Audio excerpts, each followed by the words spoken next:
नमस्ते विद्यार्थी मित्रों।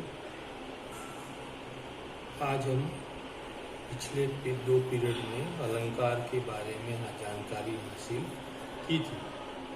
उन्हीं में से जो है एक उसका प्रकार है, अर्थालंकार का प्रकार है भ्रांतिमान अलंकार। इसकी परिभाषा यहाँ पर दी गई है, जहाँ उपमेय में उपमान का भ्रम दिखाया जाए। हाँ, उपमेय में उपमान का भ्रम मतलब भ्रांति मतलब भ्रम, तो भ्रम दिखाया जाए तब भ्रांतिमान अलंकार होता है। ये आपको परिभाषा में ध्यान रखने का, परिभाषा लिखने का। दूसरा जो है उदाहरण दिया हुआ है। उदाहरण जो है इस सरल है, पाए महावर देन को नाइन बैठी आए, फिर जानी महावरी एड़ी मीड़त जाए। पाए महावर देन को नाइन बैठी आए, फिर जानी महावरी एड़ी मीड़त जाए। इसका मतलब ये हुआ, इसमें भ्रम पैदा हुआ। किसको भ्रम पैदा हुआ है? नाइन को भ्रम पैदा हुआ। इसमें उपमान क्या है? तो नायिका का जो है वो पैर। जैसे यहाँ पर तो उसका अर्थ देखो, पाए महावर देन, नाई, नाई जो है नाऊ की स्त्री, वो उस नारी के पाँव में महावर देने के लिए, महावर एक प्रकार का पदार्थ होता है जो लाल रंग का होता है, जो पैरों में लगाया जाता है। उत्तर भारत में विशेष करके लगाया जाता है। तो वो नाइन जो है उस महिला के पाँव में महावर लगाने के लिए आइए उसके पास बैठी। अब यहाँ पे भ्रम कैसे होता है? फिर जानी महावरी, वो जानती है कि ये महावर है, उसके पैरों को रगड़ रही है। जब उसकी एड़ी मीड़त जाए, जब एड़ी को मीड़ती है, जब उसको मसलती है, उसको उसमें से जो महावर निकालने के लिए प्रयास कर रही है, उसको लगता है कि पहले से महावर लगा हुआ है, अपना दूसरा महावर जो है वो बाद में लगेगा। इसलिए वो उस एड़ी को जो है बार बार महावर दूर करने के लिए मीड़ रही है, मसल रही है। और इस प्रकार से वास्तव में ऐसा नहीं है। वास्तव में उसके पैरों में किसी प्रकार के कोई जो है वो महावर लगी नहीं हुई है। उसके पैर इतने लाल है, मतलब वो नायिका इतनी सुंदर है, इतनी जो है वो उसके पैरों में लालिमा है कि उसको नायिका को, नाइन को क्या हो जाता है? भ्रम हो जाता है। तो इसका उदाहरण ही लिखना है, अर्थ नहीं लिखना, पर अर्थ आपको समझने में थोड़ी वो समझा दिया। दूसरा उदाहरण है, बादल काले काले केशों को देखा निराले। बादल काले काले केशों को देखा निराले, नाचा करते हैं हरदम पालतू मोर मतवाले। अब यहाँ पर भ्रम किसको हुआ है? मोर को भ्रम हुआ है। उसके नायिका के केशों का जो है यहाँ पर जो है वर्णन किया गया है कि नायिका के केश बादल के समान इतने काले हैं, जो मोर जो है वो देख करके एकदम जो है निराला हो जाता है और मतवाला बन करके नाचने लगते। जब देखता हो, बरसात हो कि ना हो, वास्तव में मोर कब नाचते हैं? तो आकाश में बादल हो, बरसात हो, तब वो नृत्य करते हैं। लेकिन यहाँ तो नायिका के केश खुले हुए इतने काले हैं जो बादल के समान हैं। तो ये भी जो है आपको ये भ्रांतिमान अलंकार का उदाहरण हुआ। तो ये दो में से कोई एक ही आपको तैयार करना है, जो सरल लगे आपको लिखना है। अब आगे हम जो है अर्थालंकार पूरा होता है। अब शब्द अलंकार के बारे में जानकारी हासिल करेंगे। शब्द अलंकार की परिभाषा पीछे दी गई है। तो उसमें पहला जो है वो अलंकार है अनुप्रास अलंकार। तो अनुप्रास अलंकार की परिभाषा क्या है? अनुप्रास दो शब्दों से बना है, दो शब्दों से बना है। अनु धन प्रास, अनुधन प्रास, ये दो शब्द है। अनु का अनु का अर्थ है बार बार, अनु का अर्थ है बार बार, और प्रास का अर्थ है वर्ण, वर्ण मतलब अक्षर। इससे ये परिभाषा सिद्ध होती है कि जब एक ही वर्ण, एक ही अक्षर, एक ही वर्ण की बार बार आवृत्ति होती हो, उसे अनुप्रास अलंकार कहते हैं। मतलब एक ही अक्षर के दो से अधिक बार आवृत्ति हुई, दो या दो से अधिक बार, तो अनुप्रास अलंकार बन जाता है। यहाँ पर उदाहरण दिया हुआ है। नंबर 1, चारु चंद्र की चंचल किरणें खेल रही है जल थल में। ये उदाहरण आप लोग 10वीं कक्षा से लिखते चले आ रहे हैं, तो इसको याद करने में कोई कठिनाई नहीं होगी। लेकिन फिर से एक बार, चारु चंद्र की, च है ना, और नीचे जो है ल और ल, 3 बार ल आया है, 3 बार च आया है, इसलिए इसको अनुप्रास अलंकार के अंतर्गत है। दूसरा उदाहरण एक ही पंक्ति का है, बहुत सरल है।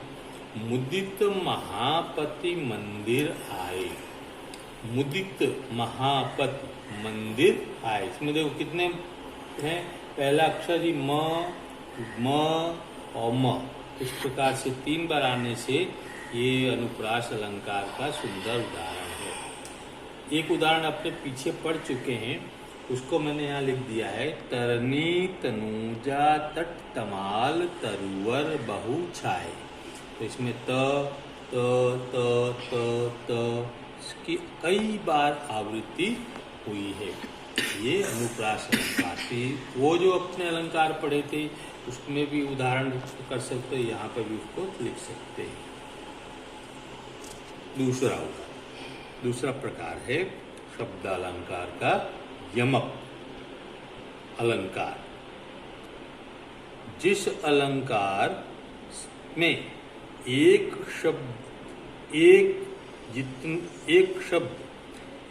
जितनी बार आवृत्ति होती हो, उतने उसके भिन्न भिन्न अर्थ निकलते हो, उसे यमक अलंकार कहते हैं। मतलब इसमें एक ही शब्द अलग अलग बार, 2 बार 3 बार आएंगे, और फिर उसके तीनों के है एक जैसे, लेकिन तीनों के अर्थ भिन्न भिन्न निकलेंगे। उसको यमक अलंकार के रूप में अपने जानते हैं। ये उसकी परिभाषा हुई। यमक का उदाहरण है, 3 बेर खाती थी ते 3 बेर खाती है। 3 बेर खाती थी ते 3 बेर खाती। इसमें कितने बार शब्द आया है कि, तो बेर जो है वो 2 बार आया है। यहाँ पर भी बेर है और एक यहाँ बेर है। तो ये बेर का मतलब क्या होता है, तो 3 बेर, 3 मतलब 3 समय, दिन में 3 बार वो अब खाती थी। अब जो है उसमें ईश्वर की आराधना में इतनी लीन हो गई है कि पूरे दिन में मात्र 3 बेर के फल खाती है। तो दूसरे बेर का अर्थ है बेर का फल। तो ये जो यहाँ पर बेर बेर में यमक अलंकार छुपा हुआ है। दूसरा देखो, ये आप लोग 10वीं कक्षा से लिखते चले आ रहे हैं। कनक कनक ते 100 गुनी मादकता अधिकाय, या खाए बौराय जग वा पाए बौराय। तो यहाँ पे कनक, एक पहले कनक का अर्थ है धतूरा, दूसरे कनक का अर्थ है सोना। मतलब सोना केवल लोग, अरे धतूरा पहले सोने का अर्थ में यहाँ पे लिया है, या खाए बौराय जग। इसको लोग अगर खाते हैं धतूरे को तो बौरा जाते हैं, पागल हो जाते हैं। लेकिन उससे उतनी गुना मादकता है, नशा है, कि उस दूसरे कनक को, मतलब कनक मतलब कि वो स्वर्ण को केवल हाथ में पाले, उसको तो खा सकते नहीं है, तो केवल हाथ में आने से वो जो है पागल हो जाते हैं। मतलब किसमें सबसे ज्यादा जो है नशा है, तो नशा है उस सुवर्ण में। इस प्रकार कनक का 2 अर्थ आपको लिख करके ये उदाहरण लिख देना है। तीसरा उदाहरण है उसी का, माला फेरत जग गया, फिरा न मन का फेर, कर का मन का डारी दे, मन का फेर। अब यहाँ पे उसका सामान्य अर्थ है कि मनुष्य जो है, भक्त सेवक जो भी है, वो हाथ में माला घुमाते घुमाते वो पूरा संसार जो है परेशान हो गया, लेकिन फिर भी उनके मन का भाव बदला नहीं है। लेकिन कर का मन का डारी के, अगर मनुष्य हाथ में रहे हुए उस मणि की माला को, उसको भी यदि रुद्राक्ष की माला मण का, तो उस माला को अगर वो त्याग दे और मन का फिर, और अगर अपने मन के अंदर रहे हुए भाव को, अच्छे स्वभाव को अगर उसको बदल दे, तो स्वाभाविक रूप से उसके जीवन में सुख आनंद आ जाता है। तो यहाँ पर पहले मन का मतलब हुआ माला, और दूसरे मन का मतलब हुआ मनुष्य का स्वभाव। ठीक है। अब एक लास्ट जो है अर्थालंकार का प्रकार है। अर्थालंकार में 4 प्रकार है, लेकिन अपने को कोर्स में 3 ही दिया हुआ है। तो वो है श्लेष अलंकार। तो देखो उदाहरण परिभाषा देखो, श्लेष का अर्थ होता है चिपकना। पहले ये लिख देने का, श्लेष का अर्थ होता है चिपकना। एक ही शब्द में कई अर्थ छुपे होते हैं साथ। जब उसकी परिभाषा, जब एक शब्द के साथ कई अर्थ लगे हो, शब्द एक अर्थ अनेक। और वो यमक पे अपने पढ़े थे कि शब्द अलग अलग, उसके भिन्न भिन्न अर्थ, इन दोनों में थोड़ा सा फर्क है, तो ध्यान रखना। तो जब एक शब्द के साथ कई अर्थ लगे हुए हो, अर्थात कई अर्थ निकलते हो, उसे श्लेष अलंकार कहते हैं। ये उसकी परिभाषा है। उदाहरण ये 10वीं से आप लोग ये लोग लिख रहे हो कि रहीमन पानी राखिए, बिन पानी सब सून, पानी गए न उबरे, मोती मानस चून। यहाँ पर शब्द क्या है? केवल पानी शब्द है, पानी, और उसके पानी के भिन्न भिन्न अर्थ यहाँ पे लिए गए हैं। पहले पानी के लिए मोती लिया गया है, दूसरे पानी के लिए मनुष्य रखा गया है, और तीसरे पानी के लिए चूना रखा गया है। चून मतलब चूना। यहाँ पर जैसे कि रहीम को कहते हैं कि अपने पानी राखिए, उतना ही पानी हो चाहिए, क्योंकि सब पानी सब सुन लगता है, बिना पानी के सब सुन लगता है। अब ये पानी जो है मोती के लिए, तो अगर जल होगा तो जलाशय होगा, वहीं पर मोती बनेगा। उसी में जो है जीव अपना शरीर में मोती बनाते हैं। बिन पानी सब सुन, दूसरा जो है मनुष्य के लिए किया गया कि बिना स्वाभिमान के, मनुष्य के जीवन में एक स्वाभिमान होना चाहिए, अभिमान होना चाहिए।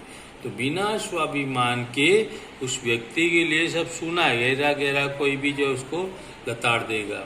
तो ये जो है पानी मतलब यहाँ पर मनुष्य का जो है वो स्वाभिमान। पानी गए न उबरे, और मान लो अगर चूने का पानी है, उसमें से पानी निकल गया, तो फिर उस चूने का कोई मोल रहता नहीं है। तो इस प्रकार से पानी शब्द के पहले पानी का अर्थ है मोती, दूसरे पानी का अर्थ है मानस, तीसरे पानी का अर्थ है चूना। एक और उदाहरण देखो, रावण शीर सरोज बनचारी। रावण शीर बनोज सरोज बनचारी। चली रघुवीर शील मुख धारी।